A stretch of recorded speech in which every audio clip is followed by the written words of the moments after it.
하나님 말씀 출애굽기 3장 1절부터 10절까지 보겠습니다.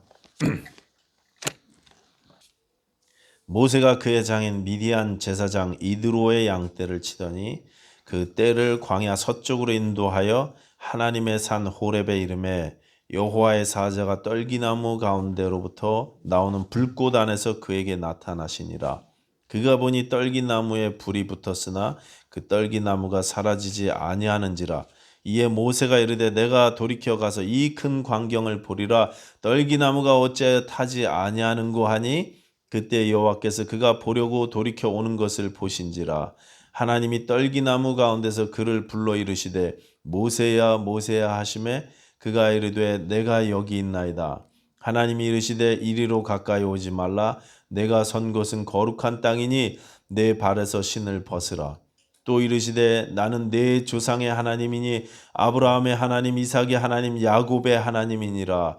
모세가 하나님 배웠기를 두려워하여 얼굴을 가리매 여호와께서 이르시되 내가 애굽에 있는 내 백성의 고통을 분명히 보고 그들이 그들의 감독자로 말미암아 부르짖음을 듣고 그 근심을 알고 내가 내려가서 그들을 애굽인의 손에서 건져내고 그들을 그 땅에서 인도하여 아름답고 광대한 땅 젖과 꿀이 흐르는 땅 곧 가나안 족속 헷 족속 아모리 족속 브리스 족속 히위 족속 여부스 족속의 지방에 데려가려 하노라.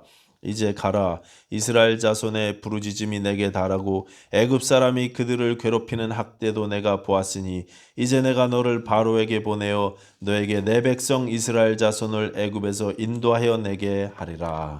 아멘. 기도하겠습니다. 아버지 하나님 감사합니다. 우리 삶 가운데 역사하시는 아버지를 이 시간 깨닫게 하여 주시고 하나님 아버지께서 우리에게 주신 사명을 귀하게 생각하는 복된 시간 될 수 있도록 하나님 역사하여 주시옵소서. 이 시간 성령 충만케 하여 주시옵소서.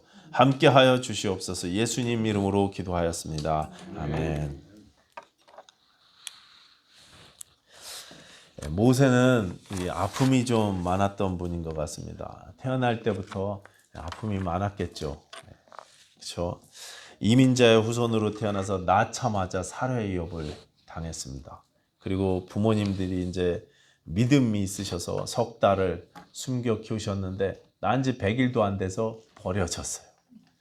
물론 부모님들도 어쩔 수 없으니까 고육지책으로 그렇게 어떻게 해서라도 해보려고 물에다 뛰어보는 거지만 어쨌든 부모님에 의해서 강가에 버려졌지 않습니까? 100일도 안 된 아기가. 그때 이 아기 모세는요. 이름도 없었어요. 이름도 지어주지 못했어요. 낳자마자 다 죽이니까 경황이 없어갖고 아기 이름도 지어줄 수 없었어요. 이 아기 이름은 나중에 양어머니가 된 애굽 공주가 지어준 이름이었습니다. 모세라고. 결국 하나님의 은혜로 젖될 때까지 4, 5년 정도를 친어머니 품속에서 자랄 수 있었지만 그 후에 또 헤어지잖아요. 어린 나이에 부모를 떠나서 왕궁으로 들어가서 이제 헤어지지 않습니까? 그가 모세였습니다.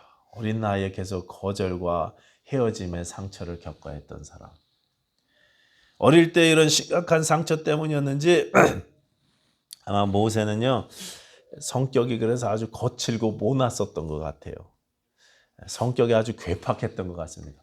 모세가 이렇게 성격이 거칠고 괴팍하다 그러면 아니 이 목사 무슨 그런 얘기를 하냐면 민수기 12장 보면 모세가 온유함이 이 땅에 다른 사람보다 승하다는 그런 말씀이 있는데 정말 온유한 사람이라는 말씀이 나오는데 왜 그런 얘기 하느냐고 이렇게 이야기하실지 모르겠습니다만 성경에서 말하는 그 온유라는 성품은요 자연적인 성품이 아닙니다. 성령의 열매예요. 이 온유라는 것은요 우리가 생각하는 그런 단어가 아니고 원래 정의가 이렇습니다. 구원의 말씀 앞에 순종하는 것, 말씀 앞에 순종하는 성품, 하나님께 순종할 수 있는 성품, 그게 온유예요. 그래서 우리 예수님은 온유하신 분이십니다. 하나님께 전적으로 순종하셨던 분이기 때문에 그렇습니다. 야고보서 1장 21절에 보시면 이런 말씀이 있어요. 너희 영혼을 능히 구원할 바 마음에 심어진 말씀을 온유함으로 받으라. 구원의 말씀을 받을 수 있는 마음, 하나님 말씀에 순종할 수 있는 마음, 그게 온유예요. 그러니까 모세는 온유한 사람 맞습니다. 그런데요, 성품은요 아주 이상했어요.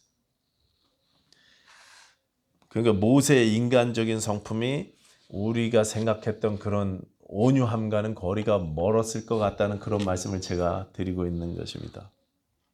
어린 시절에 겪었던 이 심각한 상처 때문이었는지 아주 거칠고 대단한 성격을 가졌던 것 같아요.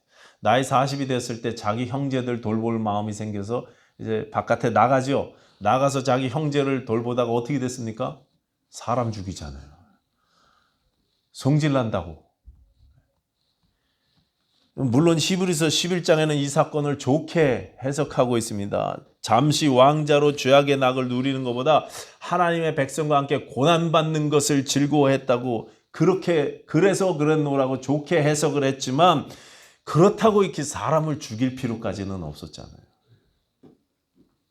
그만큼 성격이 이제 욱해갖고 이 분노가 막 일어나고 그런 게 아닌가 이렇게 의심이 간다는 말씀입니다. 또 어제 큐티 말씀이었는데 민수기 20장인가요? 무리바 물 사건에서 어땠습니까? 하나님께서 반석에게 명령하라 그랬더니 반석을 그냥 2번이나 그냥 내려치잖아요. 그냥 명령하라 그랬더니 그냥 막 피어나요. 두들겨 패버렸습니다. 결국 그 일로 하나님께 한 소리 들었죠. 이스라엘 자손이 금송아지를 만들었을 때는요, 산 위에서 하나님 앞에 받았던 십계명 돌판을 가지고 내려서 어떻게 했습니까? 집어 던져버렸어요. 박살내버렸습니다. 이게 누가 만들어준 게 아니라 하나님이 직접 하나님의 손으로 만들어준 그 돌비를요, 성질난다고 박살내버렸어요. 그러니 이게 엄청 대단하신 것 같아요. 그럼 모세가 자기 자식한테는 어떻게 합니까? 자기 자식한테는요. 출애굽기 4장 22절에 보시면 하나님께서 이제 모세가 애굽에 가게 되면 그러면 장자를 죽이겠다는 심판을 미리 이야기하십니다. 10번째 재앙을 이야기하세요. 그러니까 그 이야기를 듣고 아마 모세가 겁이 났던 것 같아요. 모세가 2아들이 있었죠. 게르솜하고 엘리에셀이라는 2아들인데 이 2아들하고 자기 와이프를 데리고 가다가 물론 거기 이제 할례 사건이 있었지만 그 2아들과 와이프를 돌려보내요. 광야로 다시 돌려보내요. 자기 혼자 애굽에 들어갑니다. 왜 그렇습니까? 혹시 자기 아들이 잘못할까 봐.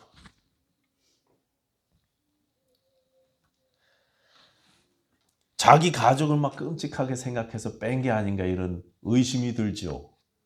이건 사실 자기 자녀를 이렇게 너무 곱게만 키우면 안 된다는 거 우리가 알잖아요. 그래서 그런지 나중에 이 게르솜의 큰아들 게르솜의 아들의 이름이 요나단으로 나오는데 요나단이 어떻게 됐는지 아십니까? 사사시대에 단지파의 제사장이 됐어요.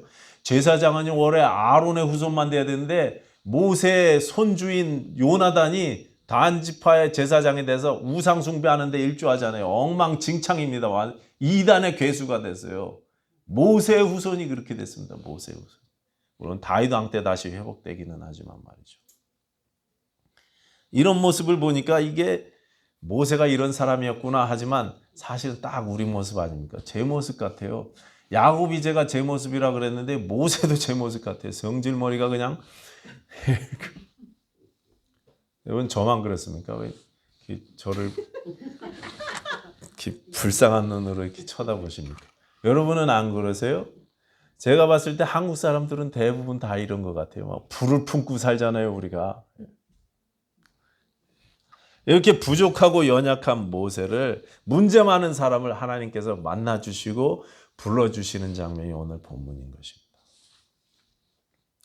지난주에 하나님께서 2번 그 사람의 이름을 부르시며 말씀하셨을 때는 그 사람의 삶에서 가장 중요한 순간 또는 가장 중요한 가르침을 주시던 순간이었다고 그렇게 말씀드렸습니다. 야곱의 경우는 내 힘으로 신앙생활하던 그를 믿음으로 하나님의 능력으로 신앙생활하는 사람으로 바꿔주시는 단계에서 부르셨다 그랬어요. 율법의 신앙생활하던 사람을 은혜의 신앙생활하는 사람으로 바꿔주실 때 그렇게 부르셨어요. 모세도 마찬가지였습니다. 모세 인생의 가장 중요한 포인트에서 하나님께서 그를 만나주셔 2번 그 이름을 불러주시는 거예요. 모세야, 모세야. 그래서 모세 인생도 야곱처럼 세 단계로 나눌 수 있습니다. 첫 번째는요, 운명으로 살던 때였습니다. 운명에 의해서. 운명이라는 말, 이 단어를 국어사전, 한국말 사전에 보면 인간을 포함한 모든 것을 지배하는 초인간적인 힘에 의하여 이미 정하여져 있는 목숨이나 처지, 이렇게 돼 있어요. 모세는 처음에 죽어야 될 운명이었습니다. 낳자마자 아들이면 강에 집어던져갖고 죽었어야 됩니다. 노예 집안의 아들로 태어나서 죽어야만 하는 운명, 그런 운명의 삶을 받아들여야만 했던 사람이 모세였습니다. 두 번째는요, 숙명으로 살았던 때였습니다. 숙명이라는 말은 이제 운명하고 비슷한 단어지만 이 정의가 약간 달라요. 피할 수 없는 운명, 날 때부터 타고난 정해진 운명, 이게 숙명의 사전적 정의입니다. 모세는 왕궁에 살면서도 자기가 히브리인이라는 사실을 잊지 않았습니다. 자기는 애굽 사람들과 섞일 수 없다는 사실, 히브리 형제들 위해서 살아야 한다는 사실을 알았고 그것을 자신의 숙명으로 받아들였어요. 내가 내 히브리 형제들을 위해서 뭔가를 해야 된다는 생각을 가지고 있었습니다. 그게 자기의 정해진 운명이고 숙명이라고 그렇게 생각한 것입니다. 그래서 내 힘으로 내가 뭔가를 하려고 했어요. 40세 때 그랬습니다. 광야로 도망가서 살 때도 아마 그렇게 계속 숙명적으로 생각했던 것 같습니다. 이게 나에게 정해진 숙명이지 내가 이제 할 수 있는 일은 아무것도 없구나, 이런 마음으로 그의 나이 80세까지 그렇게 지냈어요. 그러다가 이제 마지막 세 번째 단계는요, 사명으로 살기 시작합니다. 사명으로 사는 단계. 운명, 숙명, 사명. 하나님으로부터 사명을 받아서 이제 그 사명을 붙잡고 살던 때가 마지막 단계였습니다. 이게 연세 80세부터 120세까지. 여러분, 성도는요, 사명자들입니다. 교회는 사명받은 자들의 모임입니다. 저와 여러분에게도 하나님이 주신 사명이 있다는 것입니다. 있습니다. 교회와 내 가정과 내 이웃을, 내 주변의 모든 관계를 나에게 사명으로 주셨어요. 그렇기 때문에 내게 주신 관계들, 주변의 영혼들에게 여러분이 관심을 가지셔야 돼요. 영혼에 관심을 가지셔야 돼요. 내 사명으로 주셨다니까요. 내게 맡겨주셨다니까요. 관심 갖는 게 정상입니다. 정상적인 신앙인의 모습이에요. 영혼의 구원을 위해서 계속 기도하는 것이 우리의 사명입니다. 제가 노숙자분 한 분하고 대화를 한 적이 있었습니다. 백인 여성분인데 이분이 대화를 나눠봤더니 굉장히 많이 배우신 분이세요. 한국 역사를 저보다 더 많이 아시더라니까요. 그래서 여쭤봤더니 대학에서 역사를 전공하시고 학교에서 아이들을 역사를 가르치던 선생님이셨어요. 그러다 뭐가 잘못돼 갖고 이제 그런 노숙 생활을 하게 됐는데, 제가 이게 웬일이냐고, 불편하지 않으시냐고 그렇게 물어봤더니 이분 하시는 말씀이 괜찮답니다. 그 생활이 행복하대요. 선생님으로 엘리트로 사시다가 지금 길거리 버스 정류장에서 만난 건데 그 벤치에 그렇게 누워서 사는 삶이 행복하시대요. 누가 뭐라는 사람도 없고, 씻거나 화장 안 해도 되고, 책임질 일도 없고, 자고 싶으면 자고, 먹고 싶으면 얻어 먹으면 되고, 혼자 사니까 너무 행복하다고 그러는 말 들었습니다. 여러분, 그게 정말 근데 행복해 보이십니까? 행복할 것 같으세요? 한번 나도 그렇게 살아보고 싶으십니까? 저도 노숙해봤거든요. 길거리에서 이렇게 잡았는데 막 역자나 광장에서 이렇게 배구 자보고 막 그랬는데 불편해요. 하루는 자보겠는데 이틀은 못 자겠더라고요. 주변에 자꾸 깐죽거리는 사람들도 너무 많고.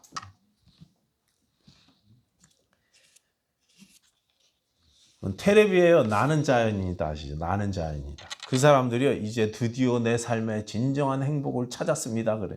그게 행복합니까? 혼자 산속에 들어가고 자식들, 와이프들 고생하라고 다 내팽개치고 무책임하게 산에 들어가고 혼자 풀 뜯어먹고 앉아있는데 행복해요, 그게? 네. 그게 행복한 삶이 아니죠. 그건 아름다운 삶이 아닙니다. 무책임한 거죠. 결코 아름답거나 행복하지 않습니다. 그런 삶이 아니라 사명자에서 사명에 순종하는 삶이 행복한 인생인 것입니다. 하나님 앞에 사명을 받아서 쓰임받는 인생이 아름다운 삶이고 하나님께서 우리에게 원하시는 삶이세요. 예. 모세는요 80부터 그런 삶을 살기 시작했어요. 80부터. 내 힘과 내 노력으로 어떻게 해보려다가 그냥 쫄딱 망하고 무기력하게 살던 80년 인생, 실패하고 낙심해서 주저앉아 있던 그 모세에게 하나님께서 찾아오셨어요. 80세 때. 80세 때 참된 인생이 시작됐습니다. 다들 80세 안 되셨죠?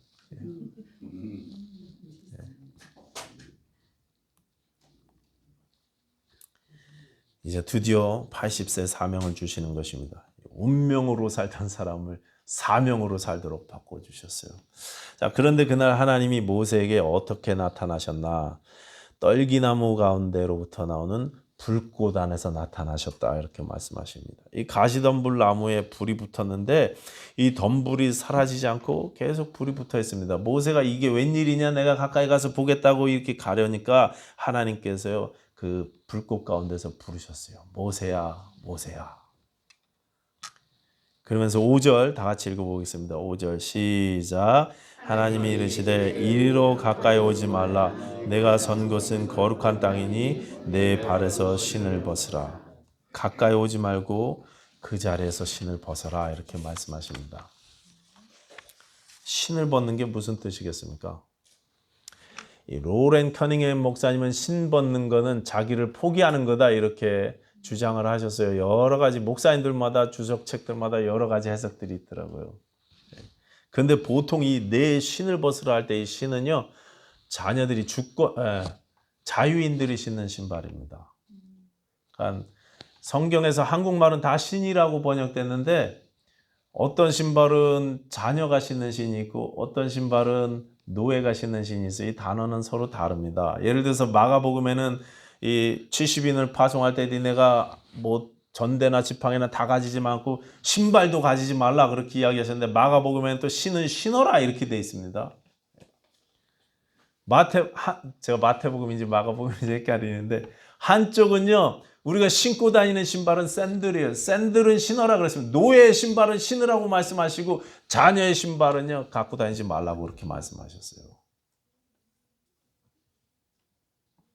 그러니까 종류가 두 종류인데 보통 네 신을 벗으라 할 때 그 신발은 자녀들이 신는 신발입니다.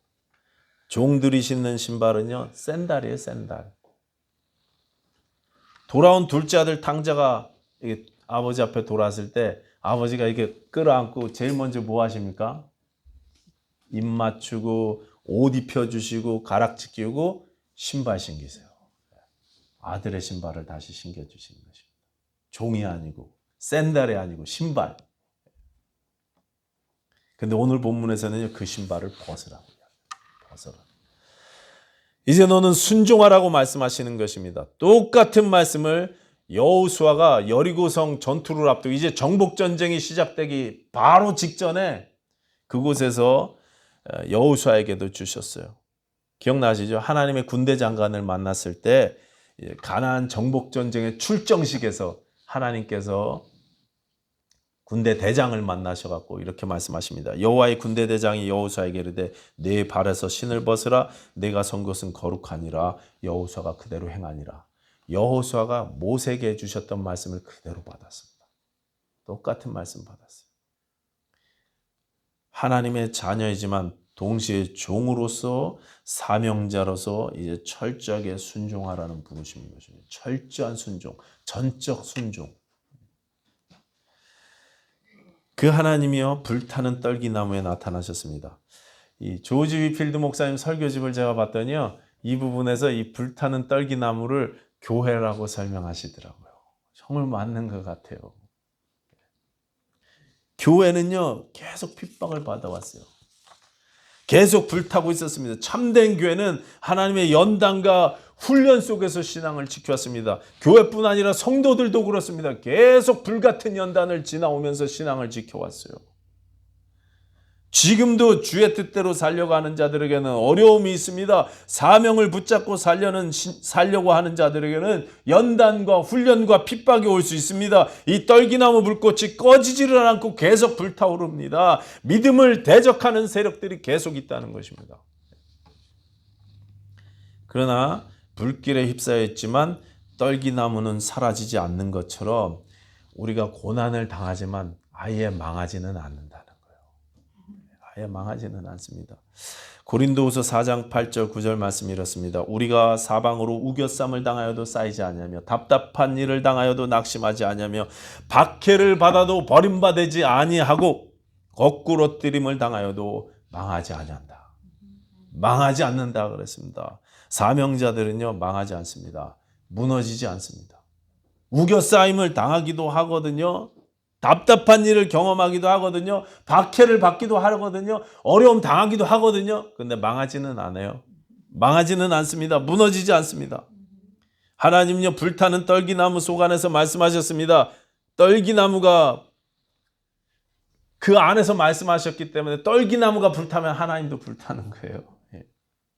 떨기나무가 고통당하면 하나님도 고통당하시는 것입니다. 우리와 함께 하시는 거예요. 사명자가 고통당하면 하나님도 고통당하시는 거예요. 그래서 이날에 이 메시지를 평생 잊지 못했던 이 모세가 40년 사명자의 삶을 다 살고 마지막 이스라엘 지파들을 축복할 때 뭐라고 이야기하느냐. 요셉 지파를 축복하면서 이렇게 이야기합니다. 신명기 33장에 땅의 보물과 거기 충만한 것과 가시떨기나무 가운데 거하시던 자의 은혜로 인하여 복이 요셉의 머리에 임할지로다. 가시떨기나무 가운데 임하셨던 거하시던 자의 은혜로 인하여 복이 요셉의 머리에 임할지로다. 환난 가운데 함께 하신 그 은혜로, 불시험 가운데 함께 하셨던 그 은혜로 복이 요셉에게 있을 것이다. 그렇게 축복하셨어요. 우리를 사명자로 보실 때 이렇게 함께 하신다는 약속을 같이 주신다는 것입니다. 여러분, 우리 삶에 가시덤불이 아무리 활활 타오를지라도 결코 우리가 소멸되지는 않는다는 믿음을 확실히 붙잡고 고백하실 수 있게 되기를 바랍니다. 하나냐, 미사엘, 아사랴가 풀무불 속에 들어갔지만 그때 하나님의 아드님이 그곳에 같이 계셨어요. 같이 불타신 게 아니라 보호해 주셨어요.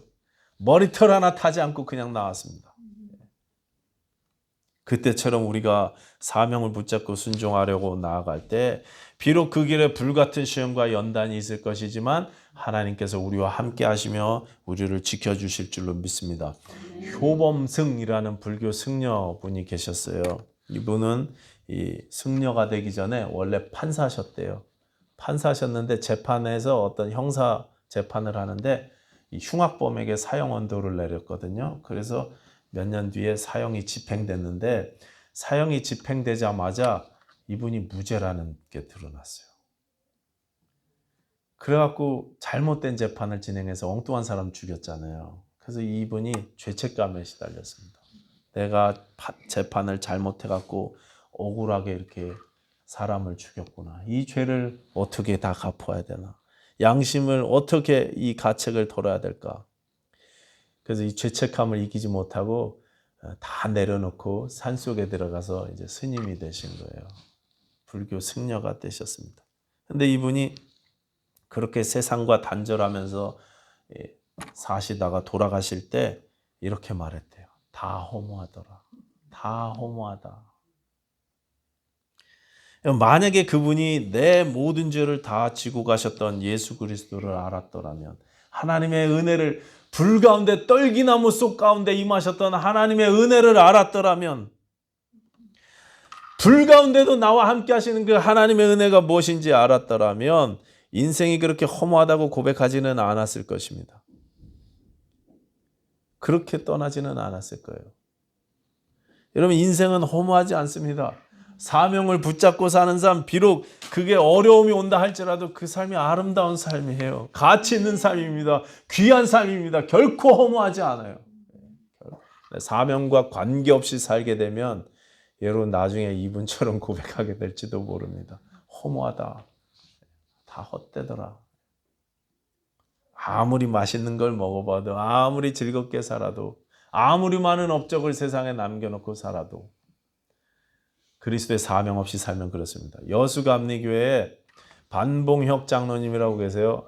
전도왕으로 소문나셔서 막 강연도 많이 다니시고 한 유명한 강사 장로님이십니다. 섬마을을 전도하시는 분이신데 이분이 여수에서 동네 목욕탕에 갔다 그 마을에 큰절 주지 스님을 만났대요.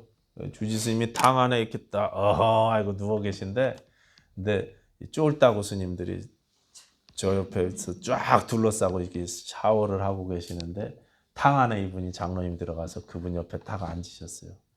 그리고 그 주지 스님한테 주지 스님 혹시 예수님 믿으세요? 그렇게 물어봤대요. 그랬더니 그분은 대답을 안 하고 옆에 있던 쫄다구 스님들이 무례하다고 막 이러고 왔고 막 뭐라고 한마디 하셨대요. 근데 그분이요 나한테 전도 한번 해보실래요? 그러시더래요. 전도 한번 해보시라. 그래서 거기서 전도했대요. 예수님 믿으셔야 된다고. 근데 대화를 나누다 보니까 이분이 이 주지 스님이 성경을 되게 많이 아시더래요. 많이 읽으셨대요. 그날 그 목욕탕에서 예수님을 영접하셨습니다. 암에 걸리셔갖고 지금 이제 시한부 선고를 받으셨었는데 거기서 예수님을 믿으셨어요.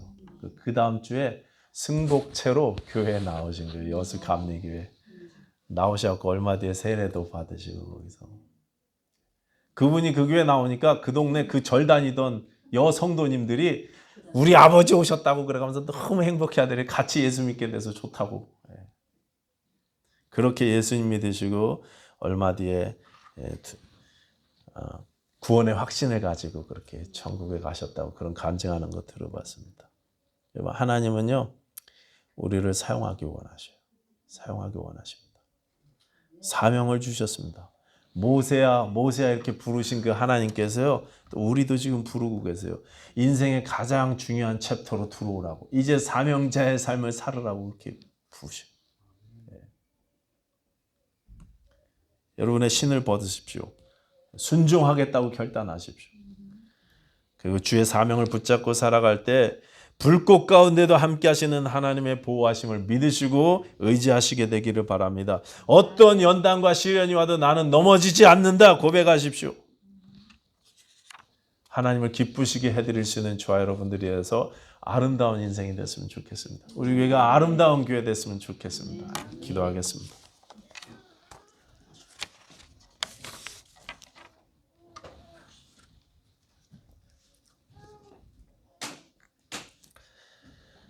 하나님 아버지 우리를 불러주셨으니 이제 부르심에 순종하는 삶 살게 하여 주시옵소서. 우리와 함께 하신다고 약속하셨으니 그 믿음 붙잡고 담대하게 세상 가운데 나가서 죽은 영혼에 관심 갖고 주 예수를 전하는 삶 되게 하여 주시옵소서. 예수님 이름으로 기도하였습니다. 아멘.